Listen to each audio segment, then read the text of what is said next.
ভোটের মাঠে আঘাত এলে পাল্টা আঘাতের হুঁশিয়ারি দিলেন এনসিপি আহ্বায়ক ও 10 দলীয় জোটের ঢাকা 11 আসনের প্রার্থী নাহিদ ইসলাম। শুক্রবার গণমিছিল শেষে তিনি বলেছেন, প্রয়োজনে জনগণ ভোট কেন্দ্র পাহারা দেবে। এদিন রামপুরা, ভাটারা সহ বিভিন্ন এলাকায় গণসংযোগ করেন নাহিদ। প্রচারের দিনে মাঠে ছিলেন এনসিপি নেতা নাসিরুদ্দিন পাটোয়ারিও। তার দাবি, নির্বাচনে অস্ত্রের ব্যবহার নিয়ন্ত্রণে করতে প্রশাসনের সক্রিয়তা জরুরি। হাত নেড়ে সড়কের দুপাশের মানুষকে শুভেচ্ছা জানাচ্ছেন এনসিপি আহ্বায়ক নাহিদ ইসলাম। তার সঙ্গী হয়েছেন 10 দলীয় জোটের শরিক নেতাকর্মীরাও।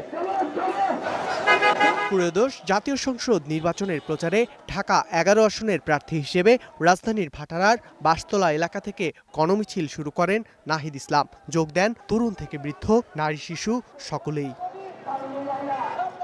রামপুরা বাজার এলাকায় মিলিত হয়ে সভায় বক্তব্যে নাহিদ বলেন, নির্বাচনে কেউ আঘাত করলে দেয়া হবে পাল্টা জবাব। এবারে নির্বাচন কেবল ক্ষমতার পালাবদলের নয়, বরং রাষ্ট্র কাঠামো, গণতন্ত্র ও ইনসাফ প্রতিষ্ঠার নির্বাচন, বলেন নাহিদ ইসলাম। এলাকাবাসীকে আশ্বস্ত করুন, আমাদের নেতাকর্মী, 10 দলীয় নির্বাচনের নেতাকর্মী, শাপলা কলিকের সমর্থকদেরকে কেউ যদি হুমকি দেয়, কেউ যদি ভয় দেখানোর চেষ্টা করে, আমরা প্রতিরোধ করব, পাল্টা আঘাত তৈরি করব।